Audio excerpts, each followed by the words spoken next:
Today on Blue 58, the Packers are at home for the first time in 2023, welcoming the Saints to Lambeau Field for Week 3. How will Jordan Love and company handle their first home game? Blue 58! Hello and welcome to another episode of Blue 58, the one and only podcast of thepowersweep.com. I'm your host, John Meerdink, and I am happy to be with you here for another episode because we get to watch the Packers at Lambeau Field in just a couple of days. I've been interested in how this season has shaped up so far, in that it's really been all about the Packers. I wrote about this in my picks column, which you can read at patreon.com/thepowersweep, or via our Substack, thepowersweep.substack.com, or just the beginning portions of it at thepowersweep.com. But basically, it's been interesting to me that the 2023 season so far has basically just been entirely about the Packers. In Week 1, the question was how would they respond to the Bears, who apparently were much improved? How would Jordan Love start? And they answered all those questions in dramatic fashion. They destroyed the Bears. Jordan Love and the offense looked sharp, and they beat up on a bad team, which is what you're supposed to do if you consider yourself a good team. In Week 2, the Falcons were a much more difficult matchup for the Packers, but still, the game was in the Packers' control. And we don't come out of Week 2 talking about how the Falcons were so great or the Falcons did all this to take advantage of the Packers' weaknesses. We talk about how the Packers' defense let them down. We talk about how complementary football failed on basically all fronts there in Week 2. We talk about how Jordan Love and the offense didn't do anything really in the fourth quarter. And that's encouraging because it's still about what the Packers are doing more than what teams are doing to them. And I think we're in the same sort of position heading into Week 3, and that really affected how I prepped for this preview because I have a hard time sitting down and just wanting to talk about the Saints. Because I think looking at where the Packers are right now, it's still going to just be all about the Packers here in Week 3. You've got another, as it's going to be all season, another chance for a referendum on Jordan Love. You've got the offense potentially with Aaron Jones but no Christian Watson. You've got the offensive line throwing up a whole bunch of questions again. You've got the question of whether the Packers can stop the run. You've got the question of whether or not the Packers can get after the passer because the Saints have a real hard time protecting Derek Carr. So let's talk through those things real quick before we even talk about the Saints at all. Jordan Love, heading into Week 3, do we know a whole lot more about who he is as a player than we did a couple of weeks ago? Some, but I'm not really sure how much. And we've been talking a little bit about this in the Power Sweeps Discord server, which you should join by becoming a supporter at Patreon or Substack if you haven't already. But we've talked about this idea that it feels like there's a chance that we could fall into a version of the no true Scotsman fallacy with Jordan Love. If you're not familiar with that fallacy, Google it. It's pretty easy to understand.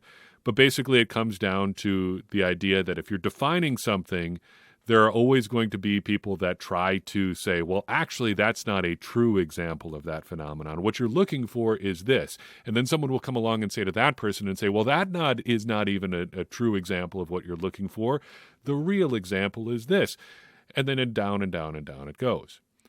I think there's a chance that we could fall into that with Jordan Love because of all the things that seem to be working against us getting a true picture of maybe who he is as a quarterback. Because in Week 1, you can say, well, yes, they didn't go deep with a whole lot of success, but there was no Christian Watson. In Week 2, you can say, yeah, they had a meltdown in the fourth quarter offensively, but there was no David Bakhtiari, no Elton Jenkins, no Aaron Jones, and Christian Watson. And I think there's a real risk of us going through the 2023 season and always trying to make excuses for why we haven't gotten an absolutely perfect look at Jordan Love, which is interesting, I think, coming off a season with Aaron Rodgers where we wanted to blame a lot of things on Aaron Rodgers, especially in the first half of the season, and a lot of the circumstances were essentially exactly the same. There was no David Bakhtiari, no Elton Jenkins, Christian Watson was in and out of the lineup, Romeo Doubs was in and out of the lineup, Sammy Watkins was in and out of the lineup, and he had a broken thumb. Yet a lot of people wanted to pour things on Aaron Rodgers and say things are going really bad and it's Aaron Rodgers' fault, which was true in part, but also there were all these other mitigating circumstances. Early in Jordan Love's starting career, I think there's a danger of saying, well, we really haven't gotten a true look at Jordan Love because of all these circumstances, but eventually we're going to have to sit down and say, okay, what is this guy? What does he do? What does he do well, regardless of who's around them? Looking at Jordan Love, I think it's interesting that we're going to be going up against Derek Carr this year, or this week, because I think the odds, looking at Love, even now, here in year 4, looking at how his career is likely to proceed, there's a much better chance that he ends up as a Derek Carr-esque player than a top 5 NFL quarterback. Chances are, and this is not necessarily unique to Love, but this I think is true for just about every quarterback coming out, chances are your ceiling is more of that guy who's pretty good, but not really good. A top half NFL quarterback, but maybe not a guy who's necessarily going to get you over the hump. Derek Carr has been a pretty good NFL quarterback. He's a lot like Kirk Cousins in that he will do a lot of good things. Heck, he's been a 4-time Pro Bowler. He's had some really good statistical seasons. And yet it always seems like first the Raiders and then now the Saints, for the foreseeable future, will always be on the verge of asking, can we do better than Derek Carr? That's a tough place to be in. And just the odds are that's how most people peak. That's how most quarterbacks end up, always asking yourself, can we do a little bit better? Look at where the New York Giants are here in, year 4 of Daniel Jones, year 5. He just signed a big extension, and they're asking themselves already, did we screw that up real bad? Was that a bad idea? And it seems like that's been the question on Daniel Jones from the word go. And that, again, this is not specific to Jordan Love. That's just how things end up. But I do think it's interesting that we are going to be seeing a guy like that in Derek Carr here in week 3. But again, that's all about the Packers. The offense as a whole, how do you end up structuring your offense to get down the field a little bit better than you have with essentially no deep threats? I'm assuming as I record this 11:15 Friday morning, that Christian Watson is probably not going to be in the lineup. It's not really been clear what the Packers are trying to do with him this week. The practice and then don't practice and then practice again strategy is a little bit odd. I'm just operating under the assumption that he's not going to be out there, in part because they've got another game coming up on Thursday right away. A divisional game seems a little bit more important than this week 3 game where you're not entirely sure where he's at. So maybe you just give him a couple more days of rest and he practices this week and maybe he can go against the Lions and the Packers play the Lions on Thursday. But how do you continue to structure an offense with no real deep threats when you need to go deep sooner or later? The Packers have been trying. Jordan Love is top 5 in the league in average depth of throw at 9 yards, just behind Derek Carr, who's going deep to Chris Olave on a week-in, week-out basis. But they're trying to go deep. It just hasn't been effective so far because I'm not sure they've got a guy who can get down the field consistently, and I'm not sure that we've seen consistent deep ball touch and accuracy from Jordan Love outside of a few things in training camp. The offensive line is going to remain a big question until they get healthy, and it's not clear at this point when that's going to be. But looking into week 3, it looks like they've got 3 real options for their offensive line. Matt LaFleur is always going to tell you he wants to have the best 5 on the field.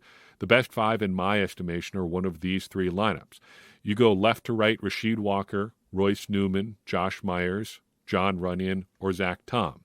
I would guess that's how they go because that's how they finished the game last week. Other than when Rasheed Walker was bumping out and doing the tight end thing, they would bring Josh Nijman in.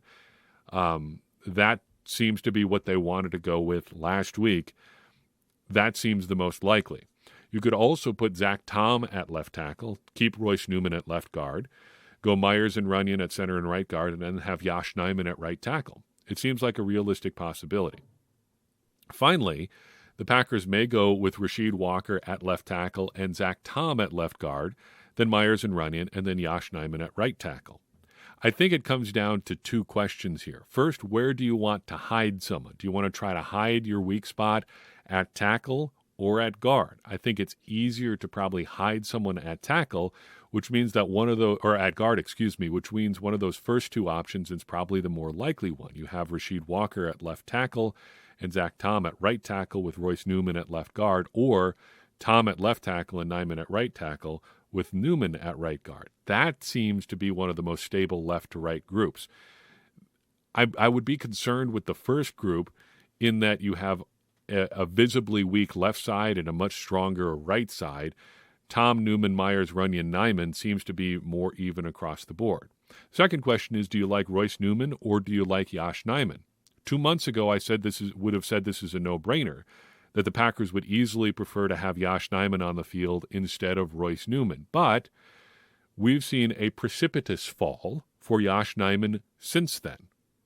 We've seen Rasheed Walker clearly surpass him on the depth chart. We've seen Zach Tom own the job that Nijman was supposed to be competing for. There was never any real competition, it seemed, at right tackle between Nijman and Tom. It was Nijman.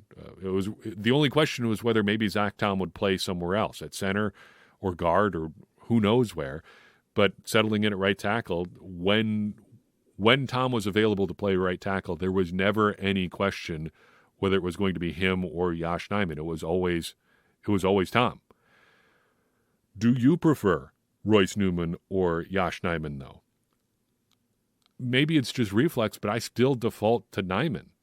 Now, Newman looked okay against the Falcons. Not great, but man, I have a hard time trying to get Royce Newman on the field when I've got this guy that I tendered through a second-round restricted free agent tender on in Yosh Nijman. And it seems like you can get stronger options on the field with some combination of Zach Tom and Rasheed Walker along with Nijman by putting Tom at left guard instead of Royce Newman. You've got options, though, which is a good thing. I just think it's going to be one of those three things. On defense, the questions are big and obvious, and we'll talk a little bit more about both stopping the run and rushing the passer as we pivot toward talking about the Saints. But those are going to be questions about the Packers as long as this season goes on. Can they stop the run? It's been a big question mark since Joe Barry took over, even dating back to Mike Pettin, and part of that is a philosophical issue.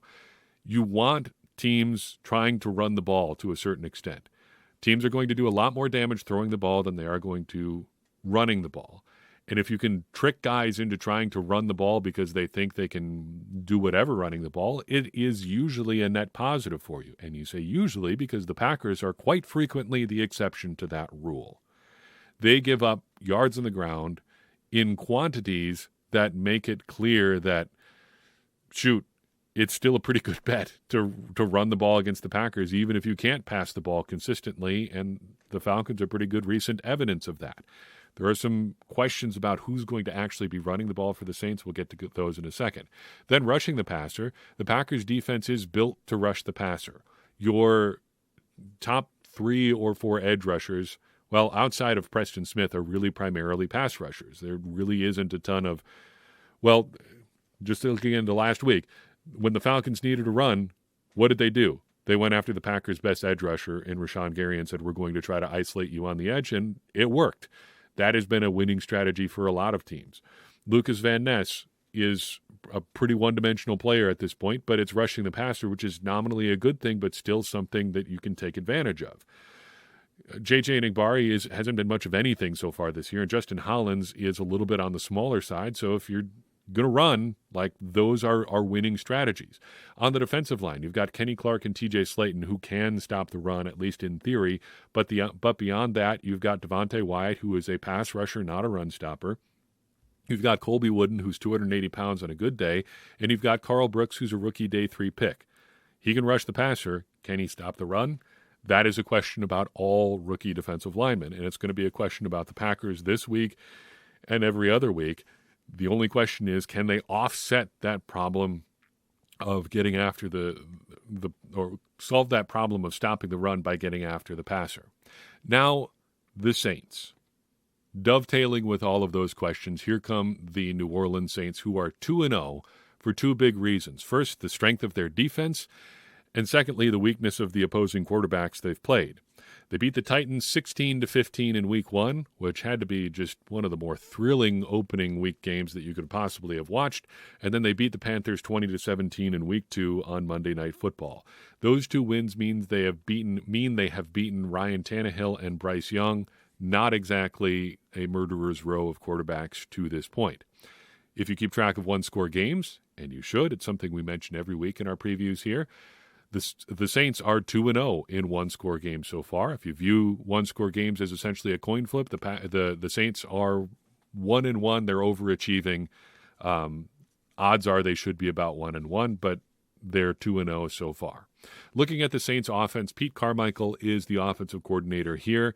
He's been in New Orleans in some capacity since 2006. He came over from San Diego when Drew Brees did. He had been their quarterbacks coach or was a quarterbacks coach with the Chargers. Then he took up that same role with the Saints and grew from there, was promoted to offensive coordinator, then kept that same job after Sean Payton retired. Generally, the Saints have been quite successful on offense in that stretch. It seems it's never really been the problem for the Saints throughout the balance of that now 17-year era. Quarterback for the Saints is Derek Carr. I wrote a piece about him recently for Acme Packing Company, kind of examining how he has changed his game a little bit. Understandably in a small sample size, but he is playing slightly differently with the Saints than he did with the Raiders. Mainly that comes down to going deep a little bit more often and throwing to the middle of the field considerably less. I think that basically comes down to personnel. With the Raiders, basically post Amari Cooper, he did not have a consistent deep threat, but at least his last year with the Raiders, he did have Davante Adams. And Davante Adams, though he can go deep, Packers fans all know very well that where he really excels is in the short and intermediate areas of the field. Surprise, surprise, that's where Derek Carr was throwing last year. But with Chris Olave, with the Saints, who can go deep and likes to go deep, well, that's where you see Derek Carr going. Again, the question for me, looking at Derek Carr, is what if he's the ceiling for Jordan Love? I think that you can win with that, but it just gets a lot more complicated when you're trying to build your team because you need much more of a support system around him, which maybe that's how teams are built in 2023 and beyond, the real more cohesive systems than just trying to get this god-tier quarterback and hope for the best from there. But I think if the ceiling is Derek Carr, I wonder why trading up for a guy like that is a good idea in 2020 in the middle of a championship window. That's going to be a long-term question on Jordan Love, though, not something we have to unpack right now.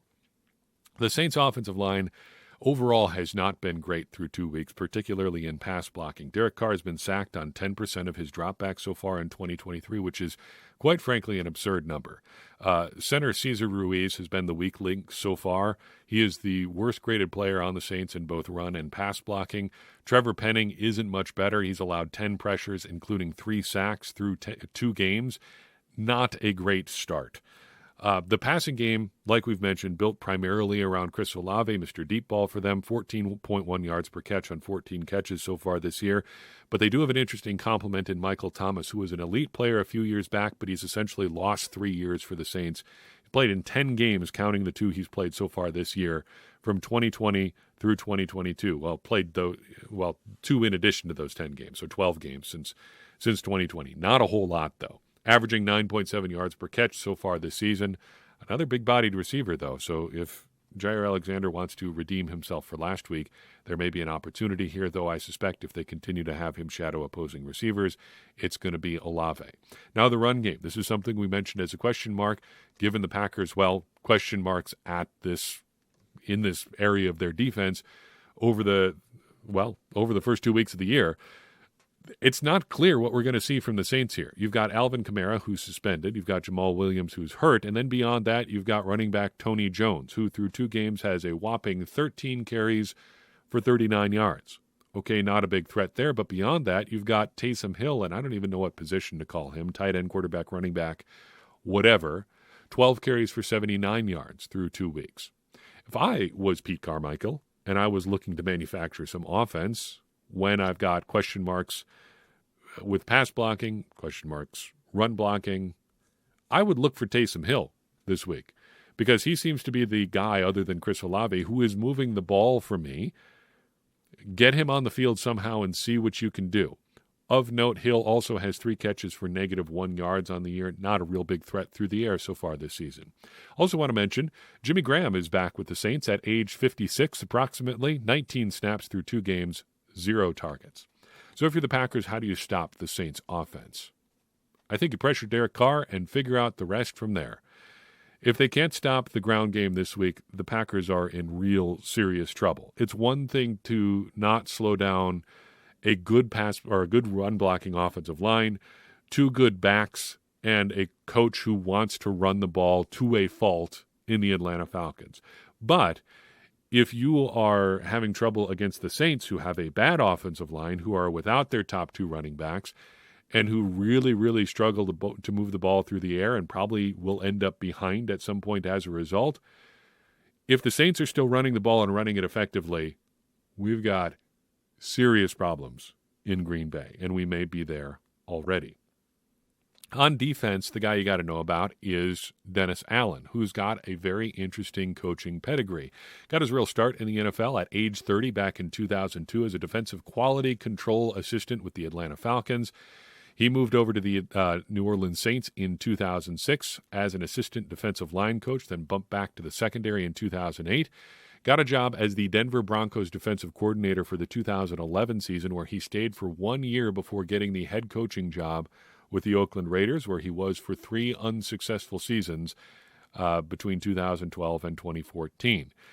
Jumped over to the Saints in 2015, where he started as a defensive assistant, then got the interim defensive coordinator job, which he has never really given back since then. Was their defensive coordinator through 2021, then took over as their head coach when Sean Payton called it quits. Looking at his schematic roots, he got his start under Wade Phillips when Phillips was the DC in Atlanta. Then he worked under defensive coordinator Gary Gibbs in New Orleans during his first stint with the Saints, and Gibbs got his start under Mike Zimmer. So you can see the root of Dennis Allen's defense here, and I think in those two stops, you see his 4-3 base coming from the Mike Zimmer tree. Aggression, Mike Zimmer has always been a defensive coach who's pretty aggressive, and that has generally defined Allen. And then if you look at Wade Phillips, you'd look at some schematic malleability. Phillips has always liked a 3-4 defense, but he's been pretty versatile everywhere he's gone in the NFL. And Allen, well, you don't survive as long as Allen has as a defensive coach in the NFL if you're not willing to change. I think we can see that a lot in his defenses. So far, just in terms of raw numbers, the Saints' pass defense is very good. 7th in passing yards allowed, just 1 passing touchdown allowed through 2 games. They are missing Marcus May, who has been suspended for 3 games and has played every snap on defense so far at safety. Also in their secondary, they've got Tyrann Mathieu, who's played every snap for them for whatever that's worth in 2023. According to Pro Football Focus, he's grading out fairly well so far in his second year here with the Saints. Also want to mention cornerback Paulson Adebo, 6'1", 192 pounds, in his third year, a third-round pick out of Stanford in 2021. We were quite high on him coming out. Just another big defensive back, and he's been a pretty solid addition to their secondary. The run defense has not been great, and I think you can kind of boil it down to one number. They are 28th in yards per attempt allowed. That should be concerning, I think, for Saints fans, particularly given the kind of games the Saints have played so far. If the Packers keep this one close, I don't think there's any reason, even with their offensive line issues, that they can't continue to run the ball well against the Saints, just because the Saints have not been super great on the ground so far. I also want to mention linebacker Demario Davis. Across the board, probably their best defensive player, maybe Cam Jordan too, but Demario Davis at linebacker, a really consistent player ever since he arrived in New Orleans. It's funny, we talk about players, not plays, a lot of times. I think Demario Davis is a good case study for how things can go in the opposite direction because, and I know Pro Football Focus grades aren't everything, but through his first 5 NFL seasons playing for both the New York Jets and Cleveland Browns, he was never better than a 61 overall grade, 61.5 overall grade. His second stint with the Jets in 2017, he was much better, jumped up to a 73 overall grade. But then, since he's been with the Saints, never worse than a 75 overall, has been 80 or above twice. He's now just under 90 for the year for an overall defensive grade, and was a 90 overall, 90.3 in fact, for 2019 as well.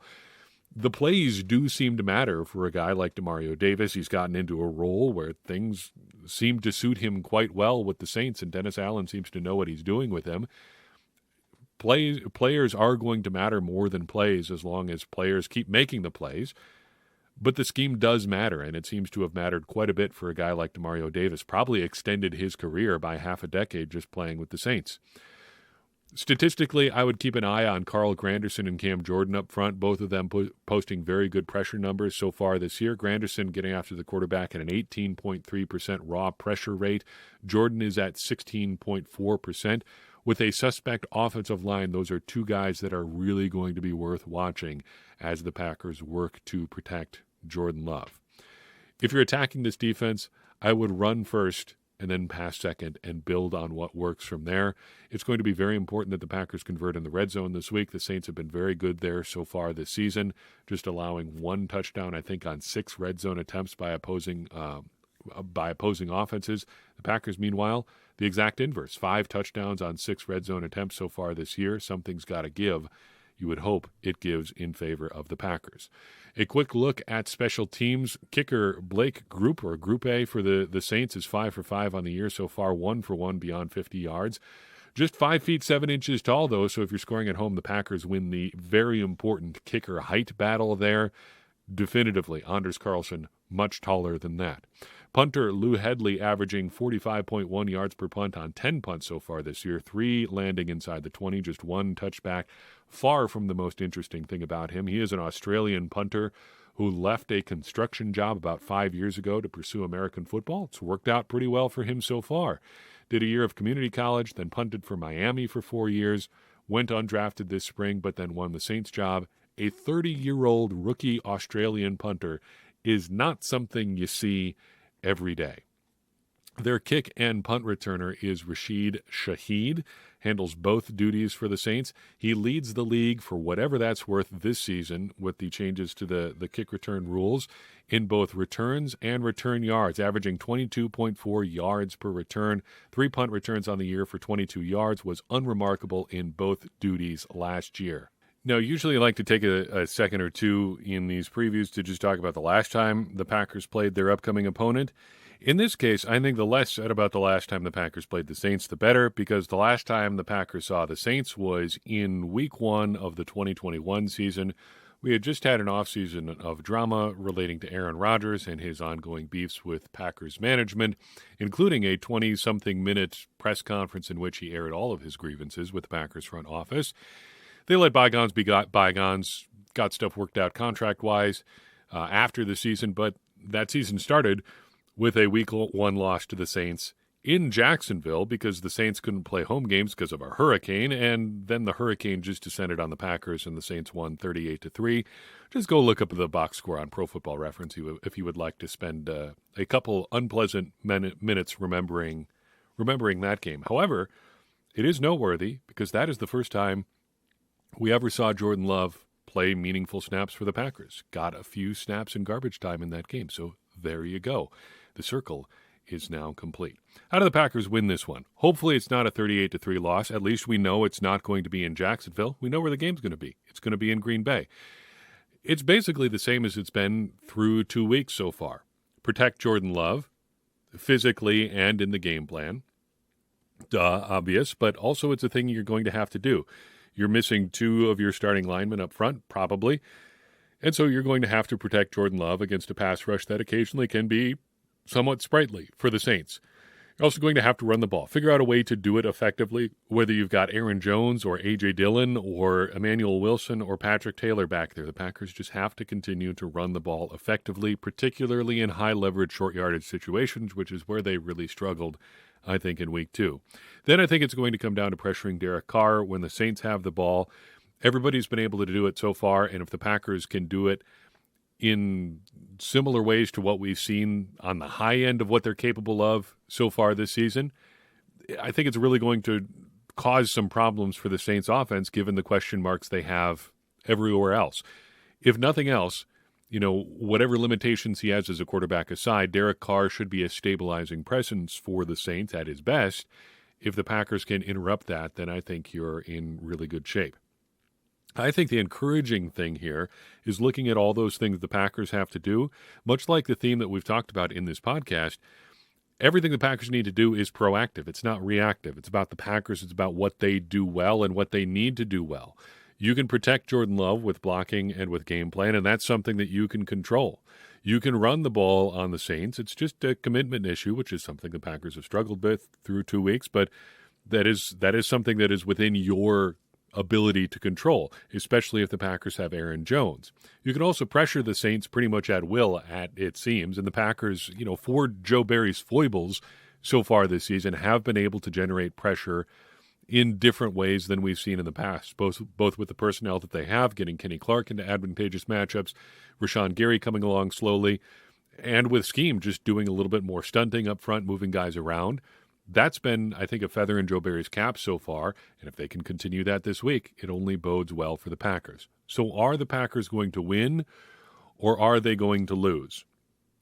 A big problem with how I do previews and how everybody has to do previews is you have to do most of your research and prep work well in advance of the game. And unfortunately, how the Packers have kind of shaped up this year, that leaves us with a lot of question marks between when we prep and record and do all those things and when the game actually takes place. Last week, on Thursday when I recorded, the assumption was that even if he hadn't been practicing, David Bakhtiari was probably going to be good to go for the Packers game on Sunday. I mean, all previous evidence had suggested that even if he doesn't practice, he's going to be able to play. But then he didn't. And then Elton Jenkins went down, and so many other things happened, and the Packers kind of fell apart. It's hard to think that if the loss is only down to just David Bakhtiari or just Elton Jenkins last week, the Packers have a much better chance of winning, especially as they try to run down the stretch. So we're kind of in a similar situation this week. As of today, I kind of think it's going to be a loss for the Packers. They are presently without 3 or maybe 4 important players on offense. Aaron Jones, Christian Watson, David Bakhtiari, and Elton Jenkins. We know it's not going to go lower than 2, but on Sunday, 48 hours from now, it could be down to 2. Jones and Watson may yet go. It's looking pretty good for Jones. It's uncertain for Watson. We don't know for sure as of this recording if he's going to go or not. So it's kind of up in the air. That's a pretty huge swing. So I think you've got a few different scenarios there. If the Packers end up without Jones and Watson, for sure, I think they lose. If they end up just without Aaron Jones, or just without Christian Watson, I think it's a toss-up, but I think he can provide quite a bit of juice to that offense just on his own. And he has shown more than A.J. Dillon that he can create and produce for the Packers offense, even without optimal offensive line support. He can do a lot more in the passing game than A.J. Dillon can. If they've got both Jones and Watson, I think the Packers win. Overall, though, I think this is going to be a tough one for the offense regardless. This, I think, is in the defense's hands to support the offense enough that the Packers can get to 20 to 23 points. And if they get to that point, then I think they can win. If the Packers can pressure Derek Carr consistently, I think the Packers will win. As of right now, and actually as of when I had to submit my picks yesterday ahead of Thursday Night Football, I have the Packers losing this one. But that's mainly a function of just not knowing where the Packers are. It's a bummer, but that's where we're at with the Packers so far this season. And again, to bring it all the way back to where we started, that is kind of a good thing because it's about the Packers more than it is about their opponents. We're not worried. We haven't been worried really about what the opponents are going to do to the Packers so far this season. It's just about whether the Packers can be the team that we think that they can be. And kind of pulling on that thread a little bit more, I find myself feeling better and better about the Packers the more that you think about how these games come down to what the Packers can do as opposed to what other teams are going to do to them. Because I think if we're just worried about the Packers, that shows that the Packers are in a pretty good spot. As a closing thought, I want to talk to a few people out there who I know are heading to Lambeau Field for the first time this year. We've gotten a couple messages from people this offseason and into the season about what we should do if we're heading to Lambeau Field for the first time, if you've got a chance to go to a game for the first time. I tried to put together something a little bit more long form about this, get some input from other people, whatever takes you have, this, that, and the other thing about that. Unfortunately, the month of September has been a kind of a big bummer health-wise for our family. Everybody in our family group, both my kids, my wife, myself, and my wife's parents who lived next to us, we all got COVID at the same time, and we were all sick for a while. which has derailed a lot of what I plan to do to open the Packers season in September. There were 2 or 3 interview podcasts that were supposed to happen that have not. And I was supposed to do a more updated feature about how you should, what you should do if you're going to Lambeau Field for the first time. So it's a bummer that we haven't got to do that, but I still wanted to talk about it a little bit. First and foremost, anybody going to Lambeau Field this weekend, update your Packers app. The Packers themselves put out a release about this earlier this week. They don't do paper tickets anymore. So if you want to get into the game, you're doing your tickets digitally. A lot of that happens through the Packers app, and they want to make sure you have your app up to date before you go to Lambeau Field. So if you haven't heard it anywhere else, listen to me now. Go update your Packers app to make sure you can handle your tickets for Sunday. The future is not that great in a lot of ways. You know what you didn't ever have to update is paper tickets. If you had them, you had them. Why is that? Why does it need to be more complicated than that? I don't know. There are some benefits, sure, but the paper tickets, you either bring them to the stadium or you don't. That's all there is. You don't have to update them. Anyway, make sure that's updated. But if you're going to Green Bay for the first time, if you're going to Lambeau Field for the first time, 2 big tips. The first thing would be to really just make it an experience however you can. Get there early. Find some time to just soak in the atmosphere in the neighborhood around Lambeau Field, in the Lambeau Field parking lot. Just give yourself a chance to experience what it's about to be there on game day. Just take your time. It's going to be a slow process anyway, so get there plenty early. Park your car or shuttle to the stadium, whatever. But just get there early and just be there. Check out the Pro Shop. If you're feeling ambitious, check out the Hall of Fame. I don't know if I'd recommend that on a game day. It would not work for me because I would want to spend more time there. But if that appeals to you as far as soaking in the atmosphere, go ahead and do that. Just give yourself some time to feel out the ambience of the stadium, the inside, the outside. Check out everything, see as much as you can. The other big thing that I would do is just go ahead and buy some food that you wouldn't normally. Lambeau Field is good food. It is weird food, but there's plenty of it available. And if you're willing to rub elbows with people out in the parking lot a lot, just to see what people are doing and cooking up out there, I would just about guarantee that someone is going to offer you a brat or a beer or both. And you know what? You're going to do pretty well for yourself if you find yourself in that situation too. So get there early, soak in the atmosphere, get some food that you wouldn't normally.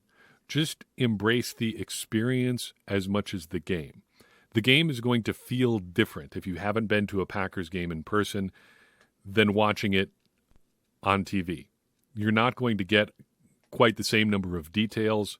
Well, you're going to get different details watching in person than you do watching on TV. The feel of the game, I think is a lot more intimate at the game. You get a feel for what's going on and what's working and what's not in person in ways that you don't, I think, watching on TV. But the game is a lot, I don't want to say secondary, it's a lot more of an accompanying factor when you're there in person than just the overall atmosphere itself. So do what you can to soak in the atmosphere and then just have fun with it. Remember, win or lose, or tie, I suppose, you're at Lambeau Field. You're with 80,000 of your closest friends, and they are going to feel like your friends on game day, and make some friends. Chat with the people next to you. Have a good time. Just enjoy the experience however you can. Think of it more as the experience than just watching the game itself. That's the best tip that I can give you for enjoying a Packers game in person, and I hope it works for those of you out there who I know are going to see the Packers for the first time this week. So I've got for you in this episode of Blue 58. I appreciate you tuning in. I would appreciate it even more if you would take a second and share this episode with someone you think would enjoy it. It's going to help more people find the show. In fact, it's the number one way that we grow, through your word of mouth. So appreciate all the work that you've done on our behalf over the years doing that. And of course, it's going to get more people invested and involved in this conversation we are having about the Green Bay Packers, which in turn helps all of us, me included, become smarter Packers fans. And as I always say, smarter Packers fans are better Packers fans, and better Packers fans are what we all want to be. I'm your host, John Meerdink. We'll see you next time on Blue 58.